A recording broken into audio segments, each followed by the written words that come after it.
The next thing I know, I ended up in the morgue. There's a guy there, probably the one in charge of the place. As I make my way out, there's this figure. It was a black, shadowy figure. It was walking down the hall, and out of curiosity, I followed.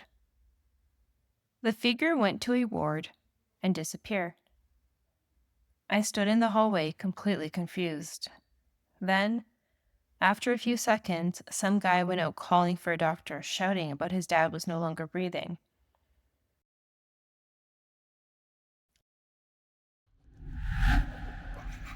Hello, and welcome back to Chillers and Thrillers, the paranormal podcast where I read true stories of people's encounters with the strange and unexplained. No comedy, skepticism, or gore, only 100% true spooky tales. Before we dive in, a quick thank you to listener Tiny Tammy in Australia. Thank you for your kind Apple Podcast review. And thank you to the Spotify listeners, Terrence, Belinda, and Kate, for your thoughtful comments on recent episodes. As always, any comments or reviews are greatly appreciated. Benjamin Franklin once said, "In this world, nothing can be said to be certain except death and taxes. And while some people may find clever ways to avoid taxes, no one can escape death." To make sense of this inescapable truth, cultures around the world have personified death, giving it names, faces, and form. Many historians trace the now familiar image of the Grim Reaper back to the devastation of the Black Plague in the 1300s, when death transformed into a looming figure. Religions, too, have shaped death into something or someone tangible. In Islam, the angel of death is known as Azrael, one of the 4 archangels. In Christianity, death is often depicted as the pale rider, as described in the book of Revelations. "And I looked, and behold, a pale horse, and his name that sat on him was Death, and hell followed with him." In England, Ireland, and Scotland, certain animals are seen as harbingers of death. Black dogs, black cats, crows, and ravens, all omens. In some cases, it's not animals, but people, unknowing messengers who seem to bring death with them. And then there's the unsettling belief that seeing your own doppelganger is a sign that your time may be coming to an end. First responders and healthcare professionals have reported encounters with strange energies or presences, moments before or just after a death occurs. Perhaps when death is imminent, the veil between our world and the other becomes thinner, making us more sensitive to this unknown entity. Tonight's episode is all about these moments. I will be reading true stories from people who believe they came face to face with death itself in one form or another.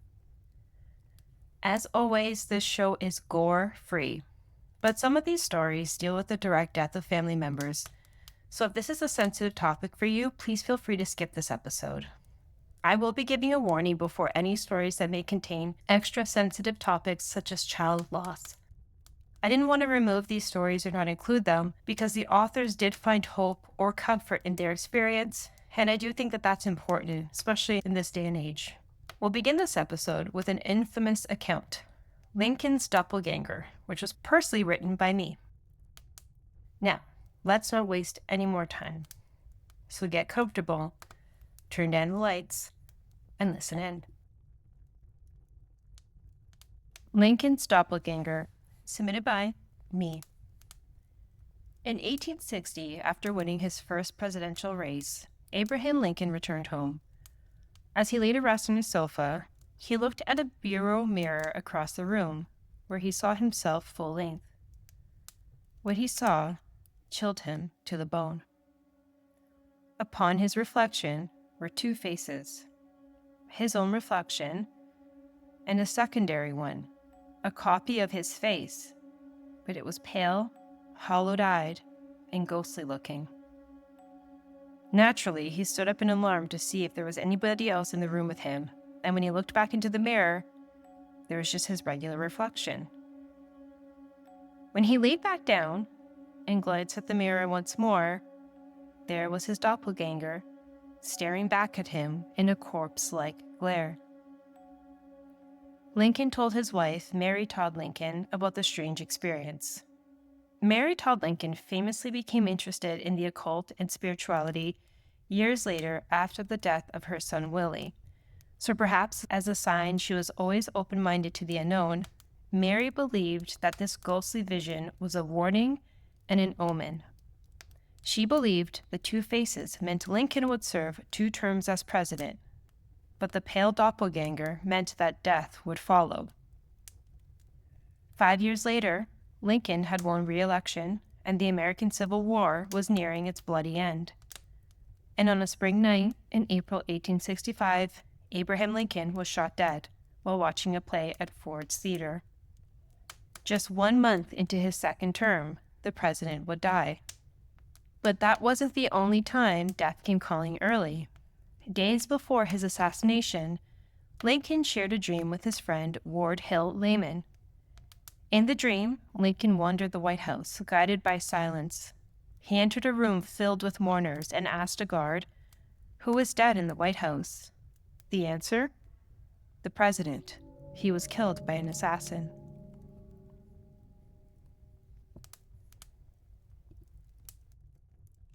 I think I saw death. Submitted by user Billy Libby. It was 4 years ago. I live in a rural area. I was outside at night taking my dog out to potty. We have a big sycamore tree in our front yard, and at the time we had a swing.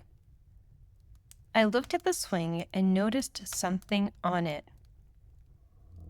I froze in fear because what I saw was a dark figure. A figure so black it stood out in the darkness. It seemed to have a misty black aura around it. The darkness outside had a slight blue hue because the sun had set an hour beforehand. I could see it swinging, moving back and forth. All I could do was stand and watch. I wondered if my eyes were playing a trick on me. It looked like it was the size of a teenage boy. I grabbed my dog and ran inside and turned the lights on, flooding the yard with light, and I ran back outside. The swing seat was still moving, but I saw no one. As I mentioned, I live in a rural area. My driveway is about 100 feet long. My neighbors are all old and in their 70s. I was only gone for a minute, and I still questioned what I saw, but went back inside. Later that night, as I was falling asleep, I heard a man's voice ask me, clear as day, "What would you do if your dad died?" All I could say was, "What? I don't know." I don't know how long I was asleep, but I woke up to banging on my door. I wake up and hear my mother crying hard. I open the door and she says, "I think your father is dead." I ran to the room, and he was. I went outside the next day at the same time and could tell the swing seat was empty, despite it being dark outside. The image of the black figure is still engraved in my mind, and I remember the voice to this day. I think I encountered death.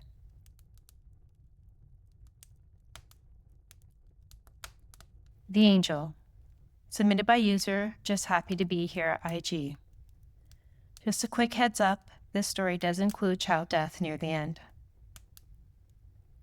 My grandfather was extremely sick in the days leading up to his death.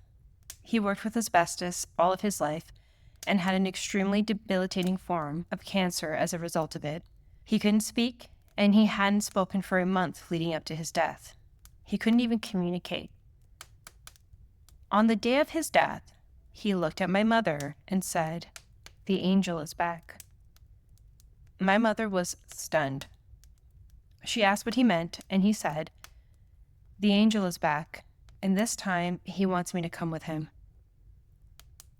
My mother looked at the corner of the room where he was looking, turned back to him and said, "Dad, there's nobody there." He didn't respond, and he died that night. That was 20 years ago, and my mother never spoke of it again. She told me the story when I was old enough, just like she told my brothers, but my sister never got to the age where she was old enough. She succumbed to her disease when she was 7 after battling it her entire life. And on the days leading up to her death, she kept speaking about this butterfly who would visit her. My brothers and I would sit with her and nod along. We kind of just thought she'd develop this imaginary friend to help her through what she was struggling with. One day, she shot up and told us, "The butterfly is back, and he wants me to follow him." I saw my mother's face drop. She'd made the decision not to tell my sister she was dying, and my sister just believed she was going through a rough patch like she often did, not that the doctors had told my mom it was terminal. But my sister said in the next second, "I'm going to die, aren't I?" That's what the butterfly said. He told me I'm going to die. My mother admitted to her that, yes, she was going to die. And she said, "Oh, okay." Then lay down and passed, with my brothers, my mom, and I cuddling her in bed. I don't know what I believe about the afterlife, but I have to think there must be one, that there's some truth behind the legend of the Grim Reaper, that at some point something comes to lead all of us away from this life, because otherwise I have no way of coming to terms with what I've experienced.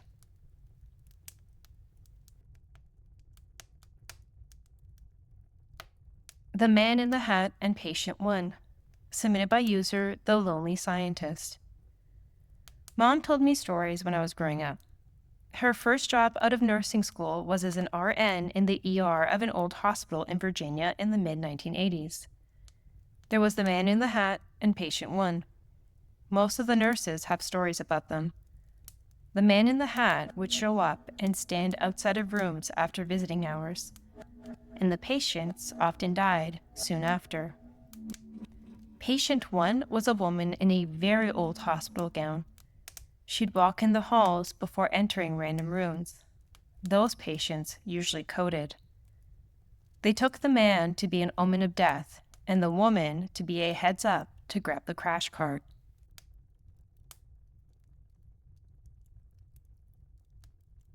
I Saw Death in a Hospital, submitted by user Anna Bruana. This was years ago. I was probably around 15 years old, and I'm 22 now. My grandma had a pacemaker and some complications. She was sent to this old veteran hospital and was confined for 8 days. The hospital alone was already creepy. I always felt uneasy during the times I watched over my grandma. So the hospital allows at least one family member to watch over the relatives and stay the night. Since my dad didn't really care that much, that's another story, I offered to watch over my grandma, since she and I were pretty close. Now, I loved staying in my grandma's ward. It was lively. There were at least 15 people there, but the ward was really, really big. So while my grandma rested, I made friends. Someone even brought a portable DVD player and we all watched a movie. What I hated about the hospital was the fact that it was like a labyrinth. You can get easily lost, especially at night. Anyway, on day 3, I was still getting used to the hallways. My aunt stayed until evening and let me go around to buy myself some food. And since the place was like a maze, I got lost. The next thing I know, I ended up in the morgue. There's a guy there, probably the one in charge of the place. As I make my way out, there's this figure. It was a black, shadowy figure. It was walking down the hall, and out of curiosity, I followed. The figure went to a ward and disappeared. I stood in the hallway completely confused. Then, after a few seconds, some guy went out calling for a doctor, shouting about his dad was no longer breathing. I felt chills and ran down the hall to go back to my grandma. It took me half an hour to find my grandma's ward. I never told anyone what I witnessed. I mean, it would be inappropriate, so I just kept my mouth shut. On day 6, my aunt left me with enough snacks and some fruit for my grandma before going home for the night. I waited for my grandma to fall asleep before sleeping on my chair.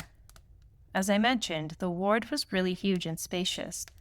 The windows were large, so we didn't need any air conditioning or fans because the nights were really cold. I always covered my grandma with 2 layers of blanket, and I slept with a jacket on. It was the same cold night, and it was quiet. Everyone was asleep. The nurse woke me up a few times here and there for my grandma's hourly medication, and by 2 a.m. I was no longer sleepy.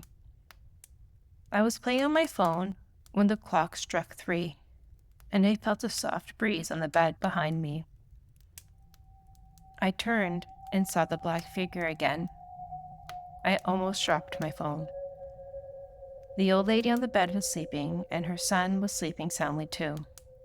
I looked away, not wanting to see whatever was going to happen. By 5 a.m., when the son woke up and the nurses are rounding for the patient's meds, they found out the lady had passed. After that, I never saw the figure again. Maybe it moved to a different ward. I don't know, but I was glad that it didn't take my grandma at that time.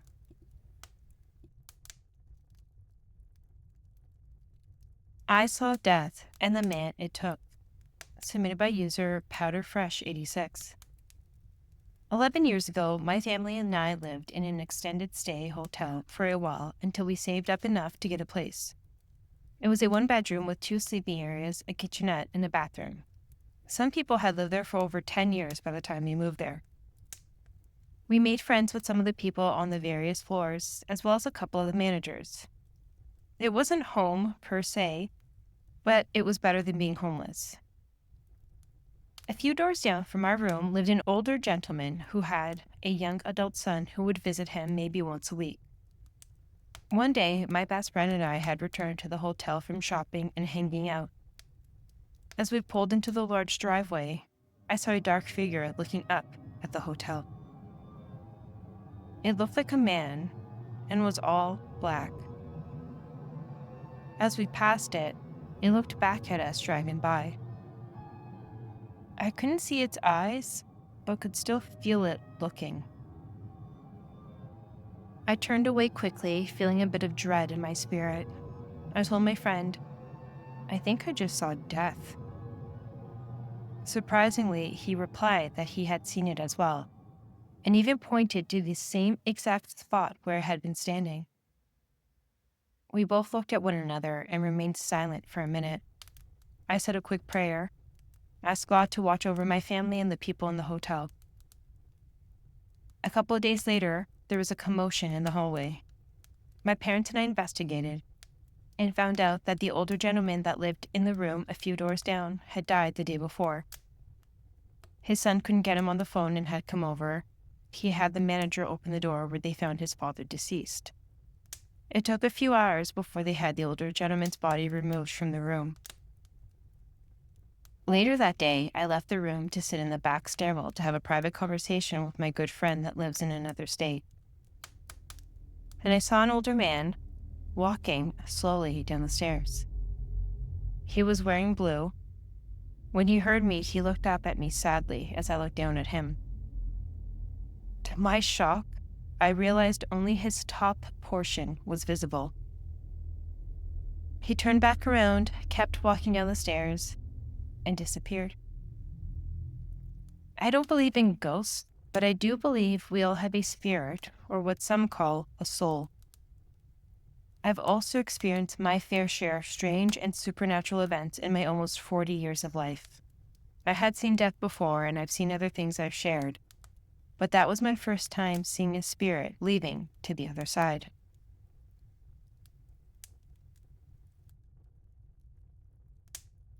Death on the Highway.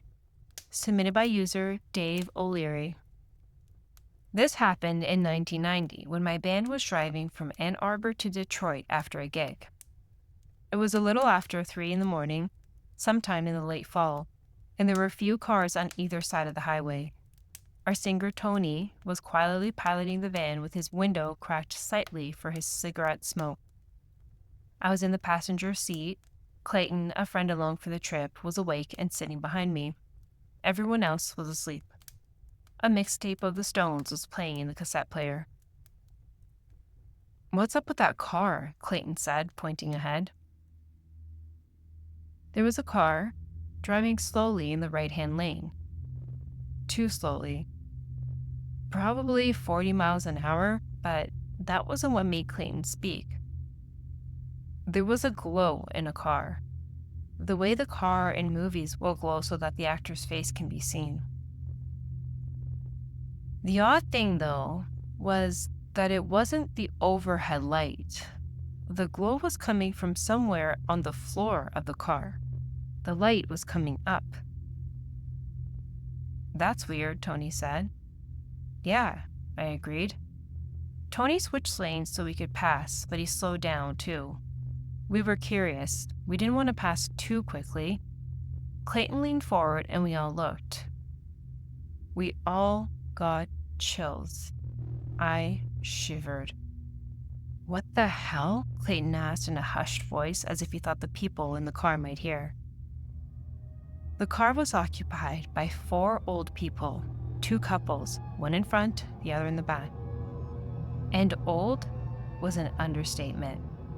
Deathly old, pale, white hair, black eyes staring straight ahead. The men were on the driver's side, the women on the passenger side, holding candles. Candles. That's what made the glow ominous. It flickered. What the hell? Clayton asked again. Tony didn't pass the car though. He was transfixed. We all were. And for about 10 seconds, we drove alongside them, but they didn't look over at us. Then, still being a little drunk after the gig, I rolled down my window, stuck my head out, and for reasons unknown to me, I started shouting and waving my arm. Hey, hello? Dave, get in the car. Clayton was genuinely scared. Hey, hello? And then the woman in the front seat turned to look at me, at us, at the van. I froze with my head still out the window. She was evil. I was scared. I couldn't look away. My jaw dropped open, but I shouted no more. She was wearing a white sweater, and the only color was the absence of it, the darkness of her eyes. She started to open her mouth. I leaned out a little further, caught in the spell of the moment. I wanted to hear what she was saying. Dave, get the hell back in the car. Clayton grabbed the back of my shirt and pulled. Tony gunned it and we zoomed away. What the hell were you doing? I don't know. I didn't. I was just drawn to it, powerless. What the hell was that? Tony asked. Dave confronted death on the highway. Don't ever do that again, dude. Tony turned off the stones and we just drove home in silence. Later in my bed at the band's house, I was left to question if it had truly happened. Either 3 guys had had the same hallucination, or it was true. I confronted death. Well, waved to it, I suppose. I began to drift off to sleep, but felt the covers tight, confining. I struggled. I wanted to get up, but couldn't free my arms. Breathing became difficult. I wheezed. Then, there was a face in mine. The woman's. She hovered over me with her white skin and hair. She exhaled a cold, cold breath. I struggled more. Panic was setting in. She smiled. I woke up. I was as cold as I'd ever been. I tossed and turned and tried to get back to sleep, but her face kept coming back. I'd confronted death on that highway, and now it was confronting me. I shivered under the covers. I couldn't sleep. I had to admit I was flat out scared. Terrified. Too scared even to sleep for fear of my dreams. Too frightened to sleep. I got up and went downstairs. I cracked open a Newcastle brown ale, a band thing at the time, and turned on the TV. After about 20 minutes, Tony came downstairs. He sighed as he walked past me. He got a beer for himself in the kitchen, came back, and sat at the other end of the couch. We both stared at the TV for a minute or so. I couldn't sleep, he said.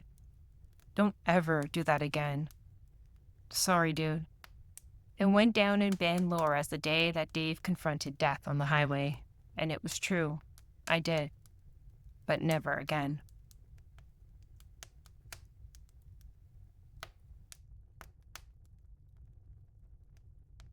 Woman's best friend, submitted by user Tara. Just a quick heads up, this story does feature pregnancy loss. My husband lost his job and we ended up moving to a mobile home his parents own in the Southern California desert where he grew up.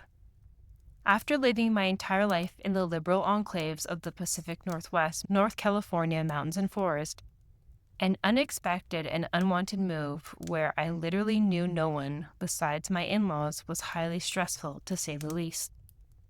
Add to the situation that our 6-year-old was experiencing major culture shock and homesickness. I was about 4 months pregnant and my husband was being a major idiot. Just to give you an idea of the level of stress in the house. Oh, and did I mention, we moved in the middle of July when temperatures were hovering around 120 degrees Fahrenheit, and my husband-in-law neglected to tell us that the AC in the house was broken, and there was no flooring in half the place. It was a waking nightmare. After about a month of the 3 of us living in my father-in-law's tiny study, the house is finally livable. It's located on the fringes of a tiny town that is about 45 minutes from the closest city. We have a truck stop gas station, a fire station, a corner store, and a smattering of houses. Our street dead ends at and is surrounded by BLM land and is tucked in between low hills and backs up to the forest. Half the other houses are uninhabited. My husband found work near his parents' house in the city, and since his parents were willing to help with childcare, our kiddo started school there as well. This left me at home alone with no car for long hours, which I secretly loved because it gave me time to unpack emotionally and physically, and also meant I had limited interaction with my in-laws so I could enjoy being radiantly pregnant without jabs about how fat my face was getting. One day, about 3 weeks after we moved into the house, something felt off. I was sitting down in the living room, which has no windows to the front yard, and suddenly had the overwhelming feeling that I had to go let my dog in now, even though she'd only been outside for a few minutes. As I walked into the kitchen, I realized that it was eerily silent and still outside. Keep in mind it was late August in the desert, so the windows and doors were all closed and the AC was on. So I'm not sure how I knew it was creepy outside before I opened the door to comb my dog. But somehow, I knew. Usually there's a breeze or bugs buzzing or hummingbirds sitting on the feeder on our deck, which had been the case when I let the dog go out. But when I opened the sliding door to call for my dog, there was absolute silence. And when I looked out into the yard, I realized why. Sitting at our gate was a gigantic black dog. I don't just mean a big dog. The top of this dog's head was just below the top edge of our 8-foot chain link fence. It was easily as wide as a Mini Cooper and looked like a cross between a Newfoundland and a grizzly bear. My dog is a Shar-Pei pit bull mix, and she only came to about mid-chest on this huge beast. She's sitting there, maybe 10 feet from it, just flimsy chain link fence between them, watching it quietly.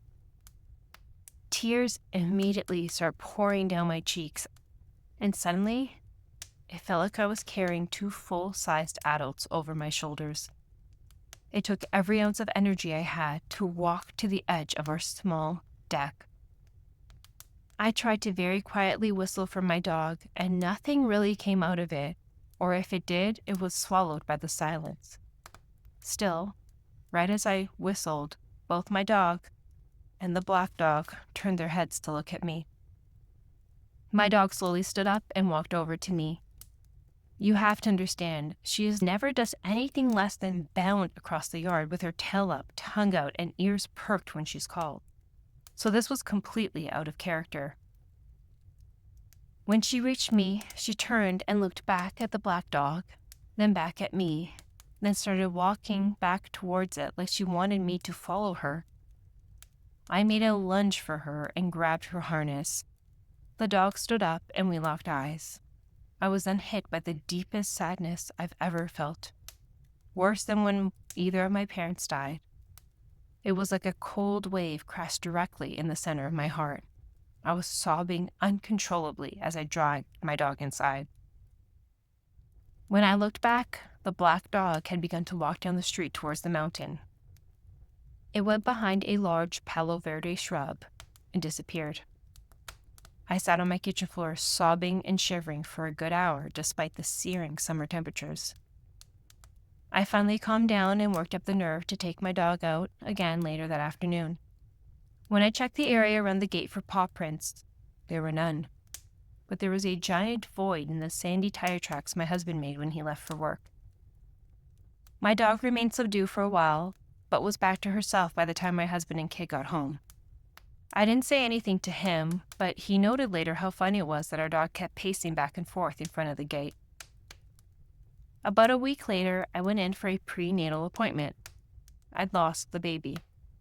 The doctor said it was failure to thrive, nothing I could have done, sometimes these things happen situation. I'd been feeling off for about 2 weeks, but had just chalked it up to how stressful life had been. I honestly would have marked the black dog off as a stress-induced hallucination or something, had my dog not interacted with it so extensively. About a month later, I was hiking on the south end of Joshua Tree with my husband. We turned around to follow a hawk that had flown overhead, and there, on the trail we just walked, was a big black dog. Not as big as the one at the house, this one was closer to the size of a normal Newfoundlander. It sat down and, as funny as it sounds, sneezed, then got up and walked off. My husband tried to follow it, but lost it. The area we were hiking was all low plants, nowhere for this dog to have come from or gone to without us seeing it for quite a while. Before it appeared, we'd been talking about our baby and had actually settled on a name for him, even though we'd never meet him. I guess you could say the black dog is something malicious or blame it for losing the pregnancy, but I don't. I think it came to escort the little soul I had into its proper place in the universe, and it gives me great comfort to think of a little boy resting in the guard of a big, fluffy dog. My husband still thinks the one we saw while hiking was a stray, but whenever my dog meets someone new, she sneezes as a sort of "I'm friendly" gesture. I think the dog was letting me know that the little guy made it to where he needed to be safely.